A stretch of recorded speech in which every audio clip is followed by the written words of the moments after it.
Okay, when I am creating a new file, I'm going to read all the directions first. Gives me an overview here of the assignment, and it also tells me what I'm going to be doing. Viewing a worksheet in the most optimal way can save you time, and you can read that on your own. Here are the new skills. So it says create a new worksheet or new spreadsheet, which I did over here. Use the default font. Okay, we know not to change anything there. And then type the data as shown in figure 4. So right here is figure 4. So in A1, I'm going to type best-selling books. And I'm going to hit enter twice because the next item comes title, and that's in row 3. Then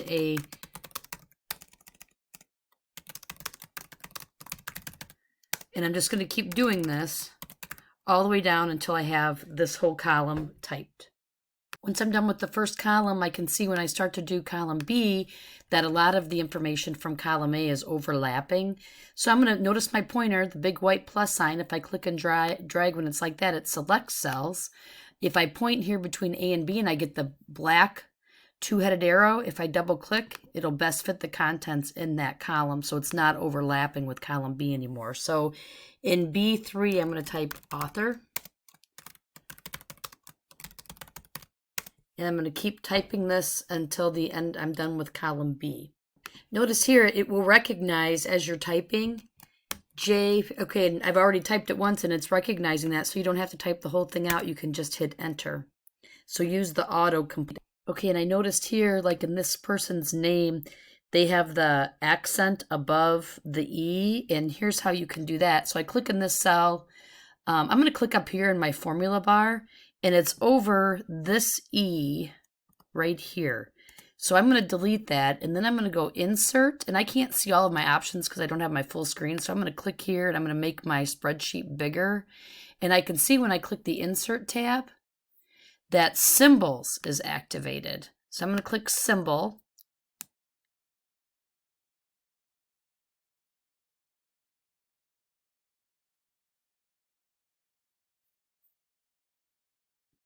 And then you can find I see the accent is here. It's the wrong way facing one. Let's just find an E. Right here it is.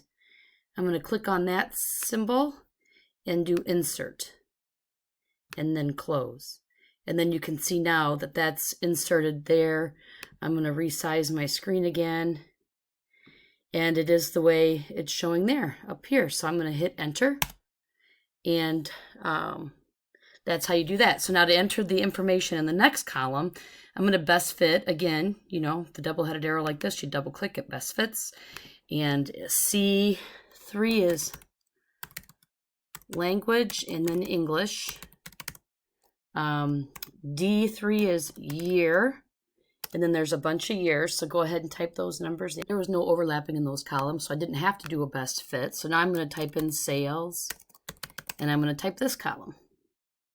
And you probably noticed, you know, for these last two, you get the auto complete. So there, I've done, I typed it, resized all the columns, so all the data is displayed, did that as I was typing it, save it as best books. So file. I'm saving it to my file location. You have your own named file. Okay, and then I'm going to copy and paste cell C4 into C5 through C11. So here's C4, and I want that to be in all of these. So here's a quick way to do it. When you point at the notch, you get the big black plus sign there, the notch in the lower right corner of the cell. Click and drag, and it will copy it all the way down. That's a really easy way to do that if you're copying the same thing all the way down. Insert a new column to the left of column A. So I'm going to click on A. I get that black down pointing arrow. See how my pointer changed? That selects the column. Then I'm going to right click and do insert. And it inserts a column to the left.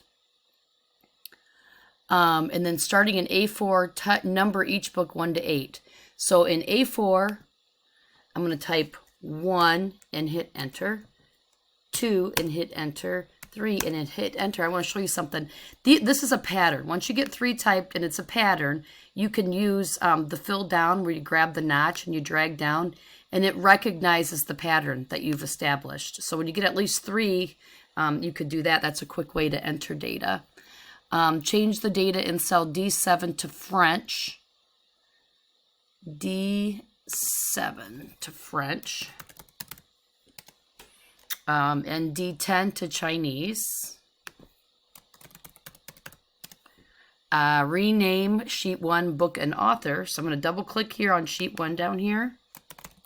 Book and author, and hit enter to have that name be changed.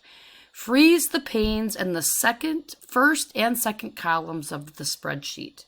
We want to do that so that when we scroll across, A and B will stay there. Okay, right now they go away.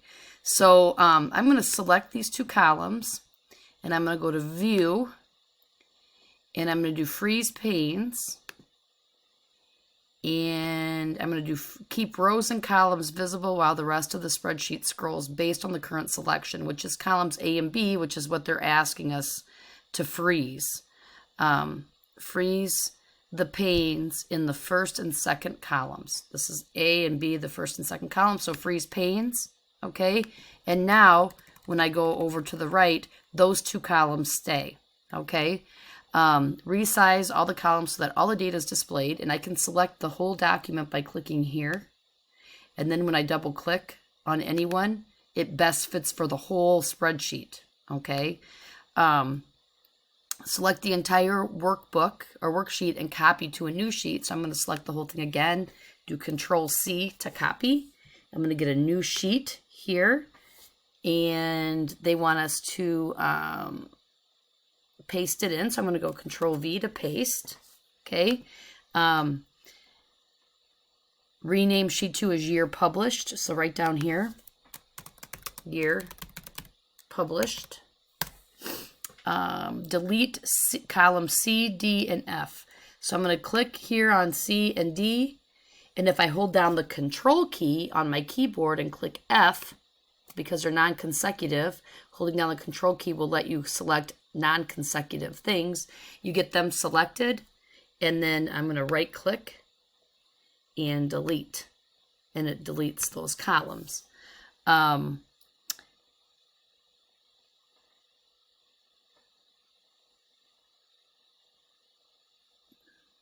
Do not just clear the contents. Let me show you the example for that. Control Z. So if you were to do this and then just hit the delete key on your keyboard, that deletes the contents. We don't want to do that here. So I'm going to do Control Z, and it's, again, we're going to delete the actual column. Delete columns. Okay, it gets rid of all the columns. So we just have these 3 columns now.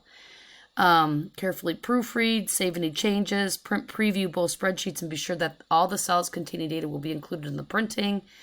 Print a copy if required. This one I'm not going to have you print a copy, but I am going to have you upload this file, the whole file, so that I can see that you actually did this with both of these spreadsheets and that you actually froze the columns here.